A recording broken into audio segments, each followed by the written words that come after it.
Hello there, this is the AnYPony and I have a question for you about pony mating habits.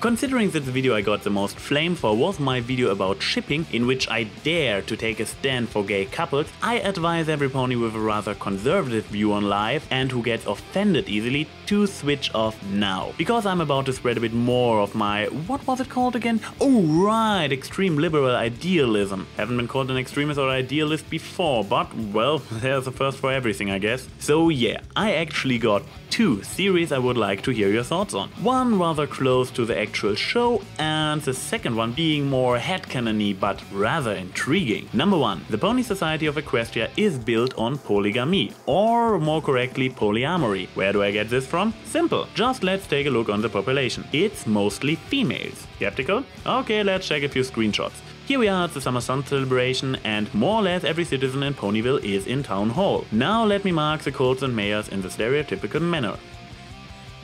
Interesting, right? And there are even more extreme scenes. Take the Smile Song. There are a few stallions along the road, but the whole parade consists exclusively of mares. Another example, the participants of the Running of the Leaves are all mares. There are only 2 stallions to a lot of mares at the Princess Twilight Parade. And check out the audience at Iron Will's seminar. From the front, the ratio is more or less balanced. But from the back, we got another exclusive female crowd. And I am well aware that this is an issue of animation resources. But this is pretty much proving my point. The reason that there are more models of mares and also more movements for those models is that there are more mares in Equestria. Most of the time we get to see mainly mares. 50-50 is the best we get every now and then. The only setting with more stallions than mares is the Royal Army. But as soon as you compare the army to the rest of the population, yup, more mares than stallions. Okay, now why does a mainly female population hint toward polygamy? Well, I guess I can skip the part with the birds and the bees and just assume you all know the biological basics. So you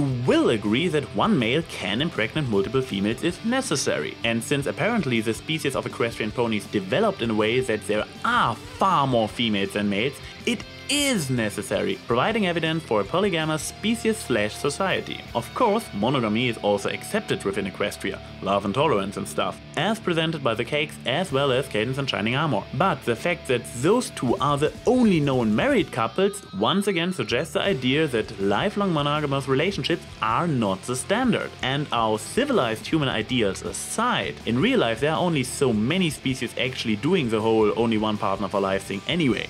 If you felt offended by my theory of a polygamous pony society, look on the bright side. At least this theory is completely based on straight reproduction and does not promote homosexuality in any way. That's where my second theory comes in, or rather Shangakorda theory. Yes, I am once again referring to one of my favorite fanfictions, The Life and Times of a Winning Pony. And why not? As I already stated in my review of the novel, link in the description and on screen right now, this May the Winningverse, the alternate reality created around this novel, has its first anniversary. Anyways, back to the topic of mating. This story features quite a lot of same-sex couples. Actually, gender does not really matter at all for most ponies, neither in regards of the partner they choose, nor what society thinks about particular pair-up. Well, as okay as I am with homosexuality, I am well aware that the first and foremost function of sex was and is reproduction. No offense to all the gay people out there, but from an evolutionary point of view, you have to stay a minority. Or is any one of you interested in mating with partners you are not attracted to at all just for the conservation of our species? So how can this polysexual, still mainly female society Shangakorda's created work? Well, magic of course! Seriously, it is only one paragraph within this already over 200,000 word long novel Chengar needed to explain everything. And it was an absolute brilliant and, believe it or not, show-accurate explanation. There are actually 2 ways all those male couples could reproduce. The first one, the not so brilliant show-accurate, or let's just say as it is, in any way original way, is quote unquote some very high level and hard to get, not to mention expensive, unicorn magic. In other words, a good good old Rule 63 spell. Number 2 on the other hoof blew my mind. In the winning verse, female-female pregnancies can also happen when, as Cloudkicker puts it, the magic of love gets tossed into the mix. Yeah, sure, magic of love. Is there any more used or stale phrase out there? Under any other circumstances, I would totally agree with this criticism. But we are talking about MLP here. The series that goes out of its way to tell us that its subtitle Friendship is Magic is meant literally. In that universe, the phrase magic of love can be more than a corny saying. It can actually stand for a kind of magic that gets triggered when two mayors share a strong emotional bond and intimacy. A kind of magic that allows same-sex reproduction. I don't even have to bother my suspension of disbelief for this one. This is completely reasonable within the way magic works in MLP. So yeah, the ponies in the winning verse are pretty much like the Asari in Mass Effect. When they reach a certain degree of intimacy with a partner they are emotionally invested in,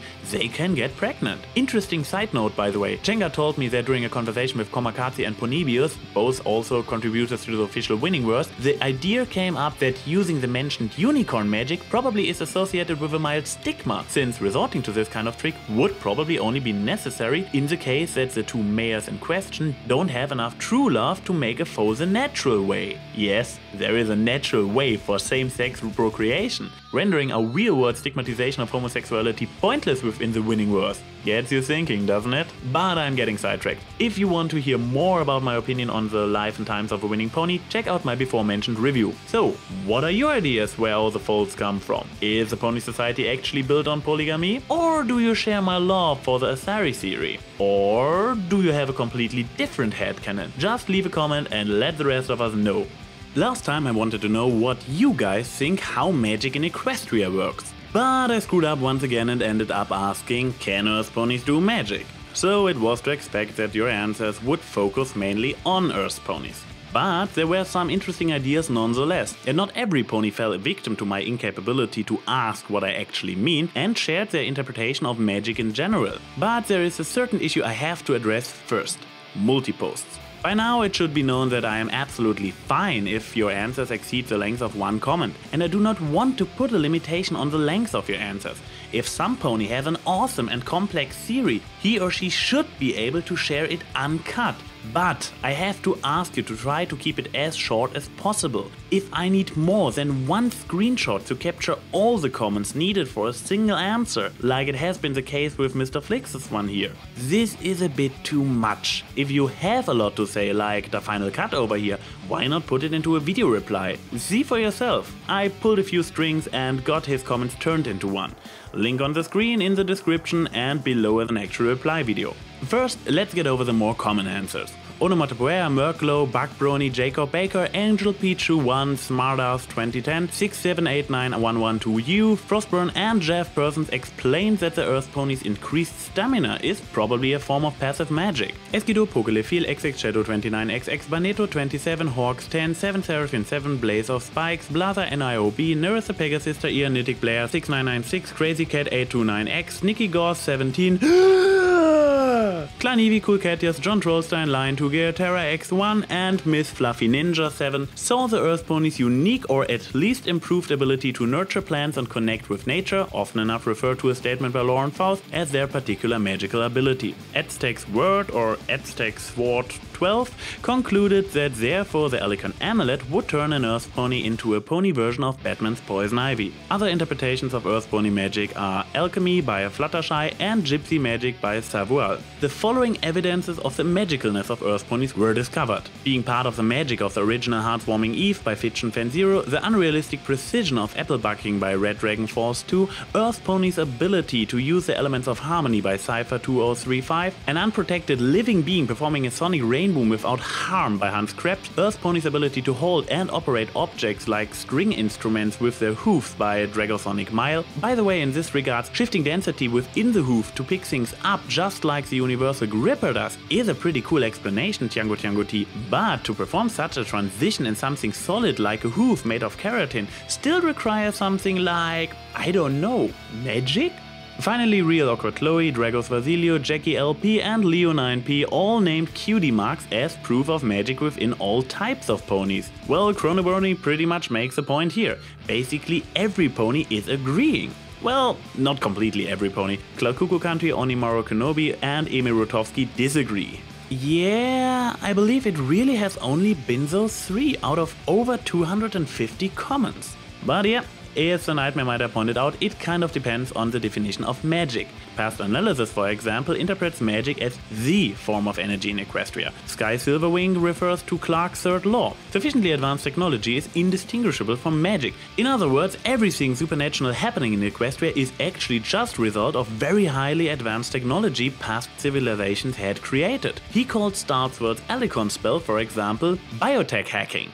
Intriguing! AnYPony draws a comparison to the Force in the Star Wars universe. It's all around, but the individuals have a differently strong connection to it. Liver 18 distinguishes between unicorn magic that comes from within the caster and other species that manipulate the magic in the world around them. Julius Zavala provides the thesis that all 3 races theoretically could perform magic equally, but that Pegasi and Earth ponies lost their knowledge how to use it throughout history. Bluestar Brony's vision of Equestria is a nothing's broken, nothing works world, meaning that technology exists, but that conventional energy simply does not. Example, the Super Squeezy Cider Squeezy 6000 is fueled by magic. Jason Hartley refers to Sir Ginger, so long and thanks for all the ponies. A must read for all Hitchhiker's Guide of the Galaxy fans. Finally... What? Can somebody help me sort this out?